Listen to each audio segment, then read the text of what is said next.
Now 3 seasons has passed, but Violet is still depressed from that incident. The wound that scratched her heart was so deep that Violet was unable to heal.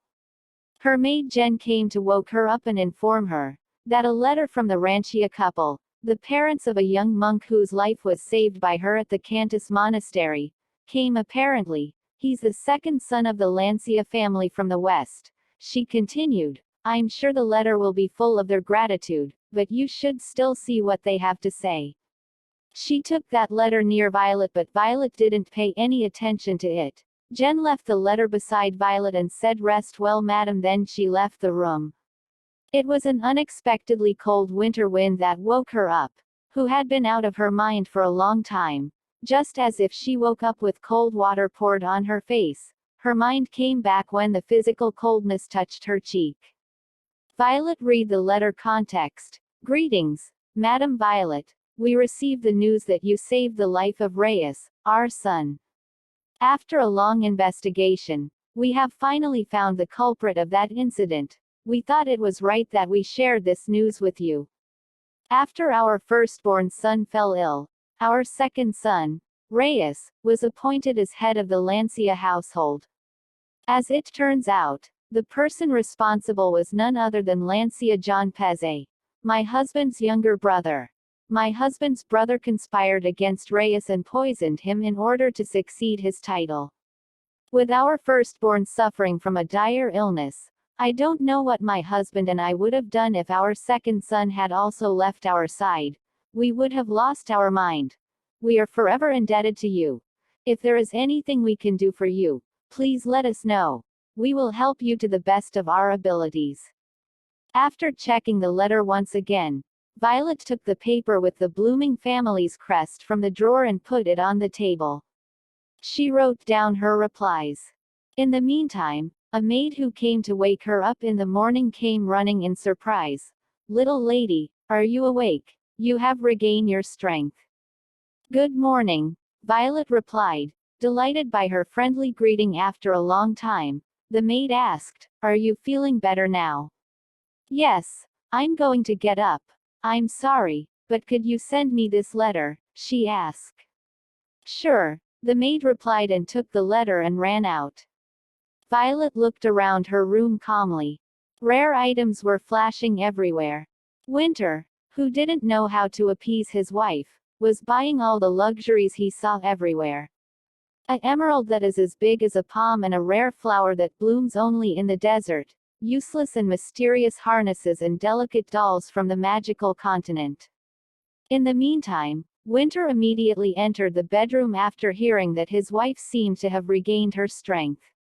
Violet asked, What happened this morning? Winter entered the room with confidence when asked with a calming question just as before. And when he looked carefully at Violet's face, she asked, Have you eaten? I always get up before you and eat, he replied. He continued, Your lips are chapped. They usually are during the colder months, she replied. They're chapped because you were on your bed all day instead of taking care of yourself.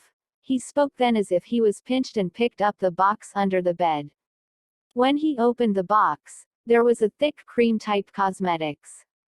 He asked, You put this on your lips, right? That's right. You are good at this, she said.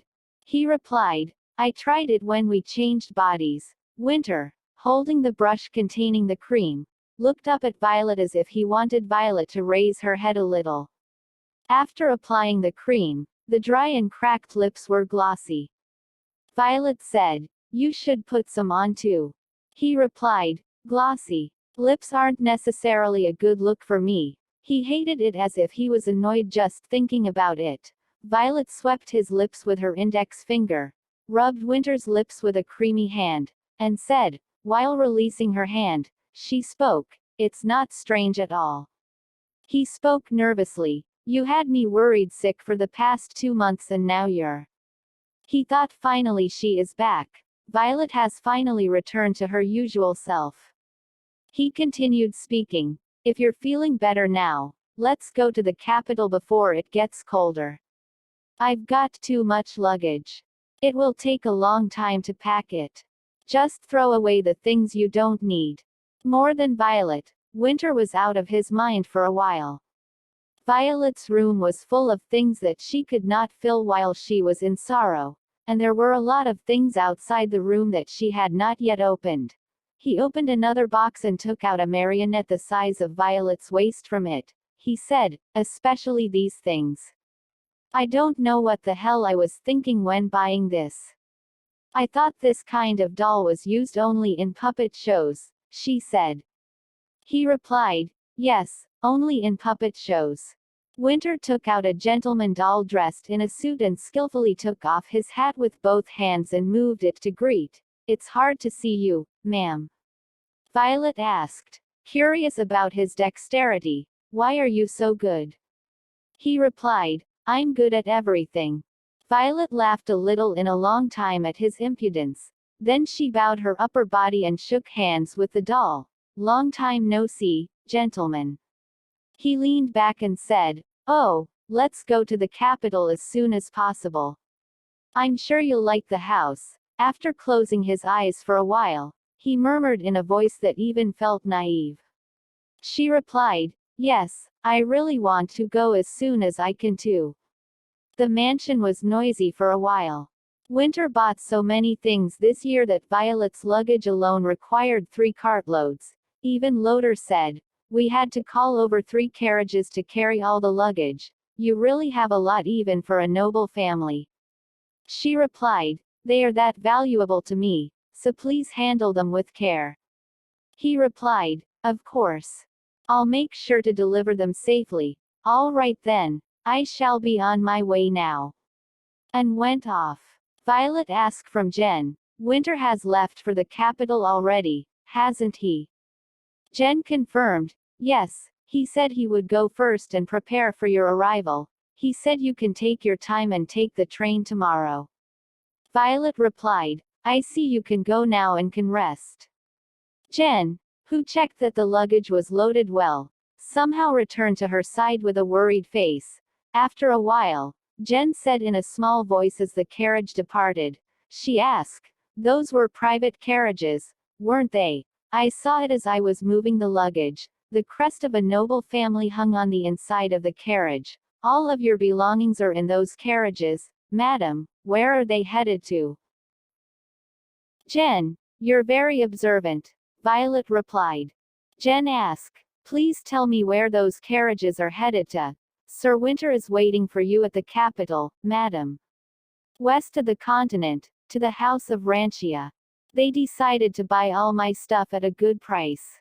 It won't be difficult to dispose of the goods since they're a family that trades by sea. And I'm only going to bring empty luggage boxes to the capital house." Jen continued, "So you decide to leave."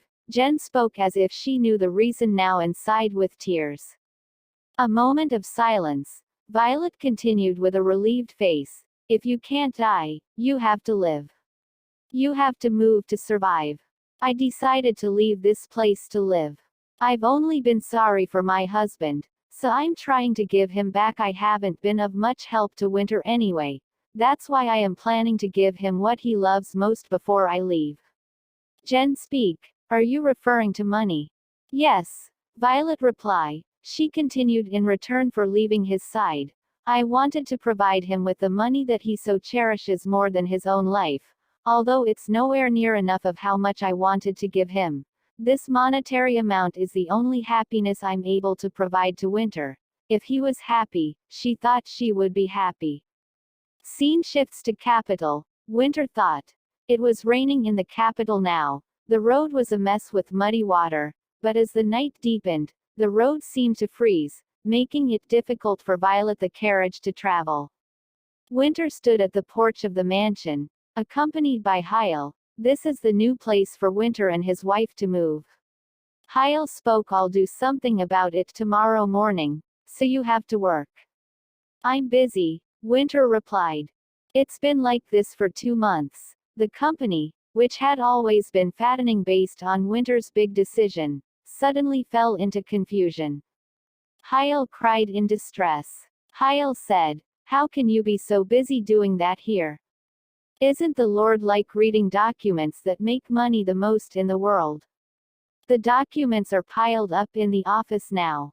Your work is completely paralyzed. Winter replied, I hired so many talented people, yet none of you were able to take care of it. Hyle's response, well, they probably didn't know that you'd be overworking them like this when they first came. Then tell them to leave, Winter spoke. Hyle continued, but again, they probably didn't know that you'd pay them so well. Now that their income and spending have increased, they won't be able to go to another company. Winter laughed at Hyle's unfair voice. His wife should have heard this. She doesn't know the dizzying taste of money yet. If she walks through that door, she'll know when she sees this huge mansion he's standing in. How much money can do. Winter opened an umbrella embroidered with the company's logo and said, let's do another test. Hyle sewed, is this really the last time? Every time we do a test, it's like the salary of almost all the people in the capital goes away. Yeah, okay, Winter replied.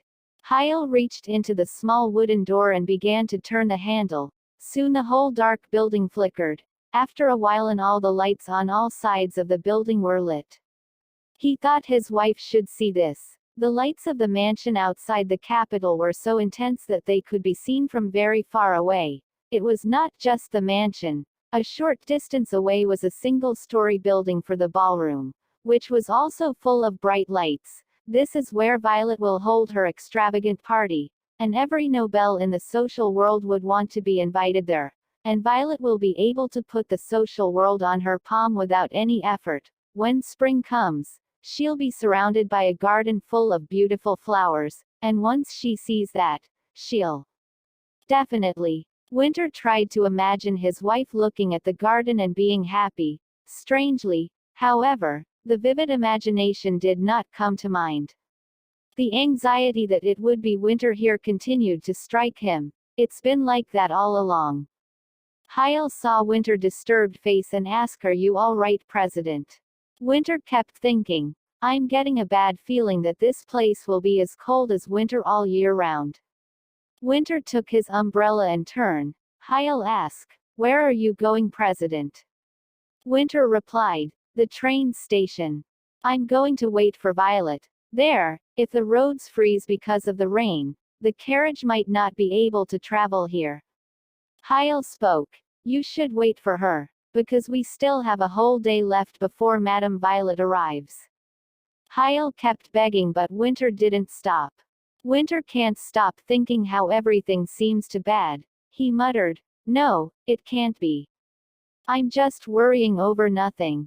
I know I've guessed wrong multiple times now, but I'm certain this time, Violet will be happier once she moves to the capital. And if Violet is happy, then I will eventually happy too. Violet had arrived in the capital a day earlier than she had told Winter. Earlier today, her jaw was dropping when she saw a huge sum of money sent by the Ranchia family from the capital's central bank. Ahe muttered, oh, my God. Selling an enormous pile of gifts that Winter bought yielded more than 10 times from what Violet expected. Ranchia family servant spoke. Please accept it. It's also a gift of gratitude from our master. Violet muttered a gratitude. Servant continued. The Ranchia family is located on the west side of the continent, so there was no significant connection in the eastern background. Therefore, among the things Winter bought, whose hobby and talent is to choose good things, there were things that the Ranchia could not buy with their money. It was a price for saving their son, but it was also a profitable business for the Ranchia family. It was a business that left a lot of money because it sold goods to a wealthy merchant full of goodwill without any bargaining or commission. Violet thought that this amount of money would satisfy her husband enough. Then Violet got up from her seat. Now that I've received my payment, I'll excuse myself. Servant replied, if it's fine with you, I would like to escort you to wherever you need to go. There's no need, she replied. She continued, I have an appointment with the bank's president. I expect our conversation to last quite a while, so I'll only accept your kind words. Servant replied, all right then, I'll be heading out first. Violet spoke, thank you for coming all the way here. She thought, the only reason Winter is maintaining our marriage is so that he can gain from it, but if I disappear, he'll eventually give up. But still, I'm still holding on to that last string of hope. The hope that I may still be able to bear Winter's child someday. However, if that were to happen, I'll have to endure their cruel interrogations once again, and I no longer have the strength to endure such a thing. Our relationship was ill-fated, merely brought together by money. Once I leave, Winter will finally, as long as I am by Winter's side, there will be no end to his unhappiness and misfortune. Finally Violet arrived at bank. An employee informed Violet that the president is waiting for her inside. As the door opened, Violet is determined to win this legal battle for her husband. She greets them. It's been a while, Mr. President, and you too, Ash. Violet's brother Ash took her name Violet. His eyes was filled with arrogance. Watching his arrogant face, a face flashes before Violet's eyes, the person she despised, yet pity, and love the most at this very moment, Winter blooming. She only wished for that man's happiness. And if Winter is happy, she will eventually happy too. Well, viewers, why I am getting deja vu on this sentence. Violet sat down. She opened her mouth and speak. I've requested to see you both for the reason I have explained prior to this meeting. I have come to reclaim my portion of Long Leawood land. As I have been informed, Mr. Banker, I would like to return the Longwood estate, which was owned by the royal family, to my private property. President replied, I'm checking it right now, ma'am. I think it'll take a little while. Why does it take time to get back what was originally mine? Didn't the bank president conspire with Ash to give it away? Violet spoke coolly, but the bank president, set in Ash Lawrence, still seemed fearless. President replied, if you convert what has once become royal property into private property, there will be a lot of opposition from the people. People will claim that you are only trying to fulfill your selfish interests. Violet replied boldly, but the document was wrong from the beginning. That land was given to me as written in the prenuptial agreement. I would like you to reveal that contract to the public immediately. Ash interfered and spoke, if we don't keep your premarital contract a secret, then your marriage will be revoked. Revoked? Violet repeated. Ash continued, it sounds like you aren't aware of the real reason Sir Winter wasn't able to do anything despite knowing about this matter. Keeping the prenup a secret is a condition for your marriage. As soon as you reveal the existence of the agreement, your marriage will become null. That's why Sir Winter chose not to reveal it to the public. I guess he really didn't want to divorce you. Violet's forehead is wrinkled. She then spoke. It wasn't enough that you stole Winter's property. You were also planning to use our marriage to your advantage. Ash didn't stop. He continued. Use is a very distasteful word to hear. In the end, he was the one who chose to not to reveal the contract. So if your husband shows you such affection, just shut up and stay quiet. You shameless little thing. I can't even fathom how someone like you was born into the Lawrence household. Finally Violet remembered her nanny's words. Ash's opportunist. Finally she realized that she was not the problem like what her mother has always said, but it was Ash Lawrence that's a disgrace to her family. She then spoke. Ash is someone of the Lawrence household. I cannot forgive you. With the great confidence Ash spoke. So what you can do, the great Sir Winter himself couldn't do a thing. Unlike her husband, Violet, who has a calm personality, carefully thought of a solution and opened her mouth. Then I can say this property is my dowry. Hearing Violet's words, Ash and President was stunned. She continued, when I got married, only the Lawrence family got it from my husband. So return the land to me in the name of a dowry. Ash shouts, what? You've been married for 3 years. What kind of dowry are you bringing up now?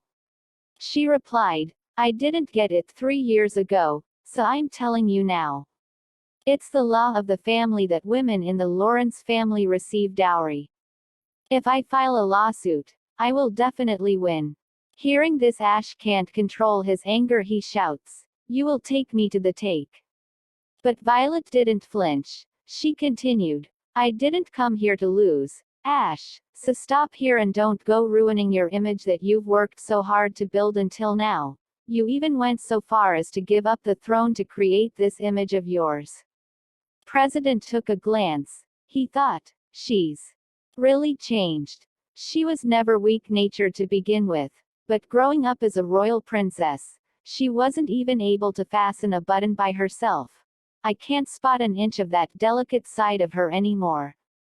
Violet continued, You don't have to return the money you've taken so far. It was written by Carlson, he replied. She continued, Okay, I'll take it for granted, just return the land.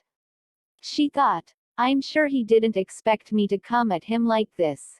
He may have given up royalty, but he's still as prideful as ever. I'm sure he won't be able to see his own reputation get tarnished. Ash clenches his fish. He can't imagine, is she really going to take it this far? She never cared for that land for the past 3 years, so why now? That land is basically mine at this point. Ash sighed and spoke, I can't believe you're threatening your own sibling over this menial little thing. It seems that you've taken after that lowly bastard after living with him. Fine, take it. I'm tired of just sitting around and waiting for your husband to stab me in the back anyway. Ash thought, nevertheless, his mother was always on his side, so if he begged her to help him by selling Violet's property, the land, she would not stand it and come over to her. Violet, like any other daughter, could not hate her mother even though she knew she favored her brother. And land will eventually came back him. Eventually, Ash returned the land document to Violet in the name of a dowry. Violet, who was relaxed only after the document was completed, gently pulled up her mouth. The bank president asked Violet in a voice that felt more subdued than before, Then did this solve the problem between you two? She replied, That's correct. However, the problem between you and me is yet to be solved. President, finched he asked what does mean? She continued, The two of you have conspired against me and put your hands on my assets without my permission. That's an undeniable fact. If there's ever a chance for me to return the favor in the future, I'll be sure to take that chance without hesitation. President felt uneasy. Then Violet, who got all the remaining land documents, said arrogantly looking down at Ash, If I went back to 3 years ago, even if I knew I would suffer this humiliation, I would still agree with my brother's idea of dismantling the royal family. What? Ash asked. She continued, You said that my husband was lowlife. You shouldn't tell people that they're lowlife. You must have had the same education as me, but why don't you know? I can't believe that kind of person almost became a king. The fate of the La Crown was almost doomed. Goodbye, Ash. Violet borrowed a vault in the name of Mr. and Mrs. Winter, and put in 5,000 Catachan land documents for Long Leawood and the money she received from the Ranchia family, who had to see her off even though she told her to go to the mansion first, was around. Jen asked, supporting the staggering Violet, Then where are you going, little lady? Violet replied, To the West End. The ship I lent from the Duchy of Doss will settle in the port. To ride it. Before leaving, some thought came across in her mind. I've accomplished everything that I could do. If I leave like this, I'll eventually end up longing for winter.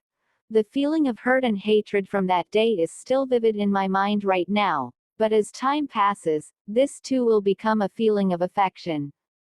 Jen, who saw her off at the train station, has repeatedly pestered her. You have to send me telegrams often. Madam, don't forget me. Violet replied, Don't worry, Jen. I'll be in touch with you as soon as I arrive. As soon as Jen left the platform and the announcement was made, "Attention passengers, the train will be departing soon on platform." Violet thought. Thinking about it now, Winter has never really been by my side these past 3 years. I suppose it will be some sort of relief as I won't notice much of a difference now that I'm really by myself. I'll probably quickly adjust to a life without him.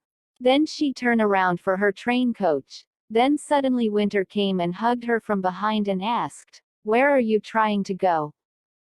Violet was startled. She asked, "What are you doing here?" He replied, "I was waiting for you. I thought it'd be hard to come in the morning if the roads were frozen." She hesitated but replied, "But still we agreed to meet tomorrow." He noticed second-class ticket in Violet's hands. He snatched it from her and asked, "Now answer me. Where are you trying to go? Why are you going to the west? Who's there? Answer me." Violet blooming. His fierce voice shook Violet's body. Winter's voice was as acrid and empty as the ashes left after the fire. Violet answered with a trembling voice. It was quit impulsively purchase. Winter frowned. He asked, "Impulsive? Impulsively going to the end of the continent?" She continued, "Yes, it was a real impulse." Violet lifted her little clutch. "Look, what and how long would I have to go with this one? Without luggage?" Really, it was an impulse purchase. It's because I'm still feeling a little gloomy. I'm telling you the truth. Winter sighed and spike. "Don't scare me like that ever again. I was really surprised." "Why are you so angry over it?" "It really isn't that big of a deal," she said. Winter replied, "You call disappearing without a word not a big deal. You're really testing me, aren't you?" She spoke in low voice. "I was going to return before our meeting tomorrow. Where would I possibly go when I can't even do anything by myself?" Winter sighed. "It's cold outside and it's getting pretty late." "It's cold. But what's with your clothes? Are you trying to freeze to death? Let's head back for now." Finally, they both went to the nearby hotel owned by Winter. He told Violet, "The roads are really freezing up." She replied, "Staying in a hotel overnight isn't all that bad. It's a good thing that the roads have frozen. At least we get to stay nearby the train station." She was surprised when Winter showed up then, but that doesn't mean she have given up just yet. Once morning comes, she planned to leave the hotel quietly. While she was lost in her thought, Winter noticed it and spoke. "I'm saying this just in case you're trying to do anything weird. If you ever run away, I'll find you no matter what it takes. I'm going to find you, and I'm going to watch your every single move." His fingers, which moved on his chin, swept and grabbed Violet's hair, which was still less dry. Winter continued, "Don't forget that you can never me. I'll find you even if you run away to the other side of the world." Finally Violet spoke. "Winter, I'm of no good to you. I'm not worth doing any of that for." Winter replied, "You don't know that." She continued with dull expression, "You still confident that you'll gain something out of this marriage?" Winter bit his lips then spoke. "I've already lost a lot of things because of this marriage." Then he hugged Violet and continued, "And all I have left is you, so do let me lose you too." He continued, loosening the waistband of Violet's robe. The gown rolled down and revealed her shoulder. After 3 years together, Winter had never seen her body properly. It was because she had never taken off her clothes properly and had never turned on the light. She asks to turn the light. Winter frowned and said, "Damn your stupid sleeping rules." Violet repeat her words. "Turn off the light." She told him that she did not intend to refuse sleep together anyway. She thought, after spending the night here, he'll fall asleep, and she'll be able to leave. Above all, she really wanted to hug him for the last time. She won't be able to see him for long, so she uses this night as an excuse. Winter, who could not overcome his wife's request, eventually turned off the light as usual, and even the moonlight did not enter the bedroom because of the bad weather. Early in the morning, Violet woke up, but Winter was completely asleep. Wearing a hat and holding a clutch in her hand, she returned to bed for a while. Violet gently stroked Winter's hair, which had fallen asleep, and finally captured her husband's image. Winter, she called Winter, who was still asleep. My love, she muttered, her heart aches again. Violet gave a soft touch around his shoulder and stroked it. She also stroked his face one by one as if she would leave his face in her hand. She continued, I have longed for strong things since I was young. Great knights, legendary animals, trees from classical literature, and then I heard about you. It was good when I heard it. You looked amazing. But when I saw you in person, I liked you even more. So I told you, I knew I was lucky to meet you. I really meant it that day. Really, I like you. Violet's lips trembled. I fell in love at first sight. Although they met because of money and title, Violet had no doubt that they would be happy. She was confident that he would eventually care for her. After stroking her husband for a while, Violet pulled away from him to leave. Suddenly, Winter's hand came up and grabbed her wrist. Violet was surprised and tried to remove her wrist, but Winter rather pulled her in and made her fall down on his stomach. You didn't sleep, she muttered. He replied, I woke up because of your touch. You fell in love at first sight. She replied, you knew that already. I made it clear. I met you and found out I was lucky. He asked, how does that mean you fall in love at first sight? She said, isn't that what it means? No matter how you hear it. He replied, not at all. I thought you were talking about money. What? She asked. He continued, because I paid back for what your father had done, and I have private property. I thought that what you meant was luck. Violet sighed and spoke, oh, my God, you don't have any romance. He replied, none, not at all. In the first place, I really thought you wouldn't even want to be with a half-servant man like me, but to hear that you fell in love with me at first sight, I see hope for our relationship. I'm not too late like I thought I was. Hearing Winter's words now, Violet can't stop her feelings and told him, Winter, I told you, we're already late, I cannot stay here any longer. He flinched. Why are you talking about that again? We can just do well from now on, as I've guessed.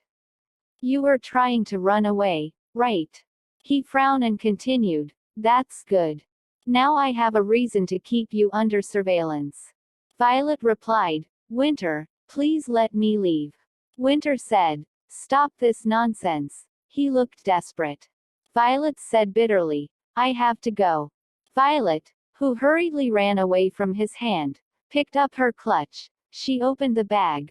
Violet was pulling a gun out of the clutch, and continued, I spent 3 years feeling sorry for not being able to give you what you wanted. What's that? I haven't even thought about being loved since the day we got married. The same goes for you. That's why we can't. Because you keep making me give up. We have to live our own lives to be happy. He asked, are you really going to shoot me? Facing the gun made him feel comfortable. He said, he would rather die here if she was going to run anyway. Isn't that also considered dead at the hands of his wife? It wasn't bad. Winter pointed to his heart and said, if you're going to shoot, kill me at once. Because I don't want to die painfully.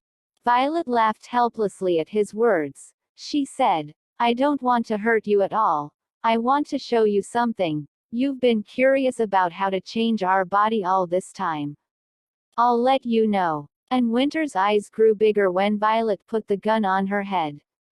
Violet pulled the trigger without hesitation. At the moment he ran frantically.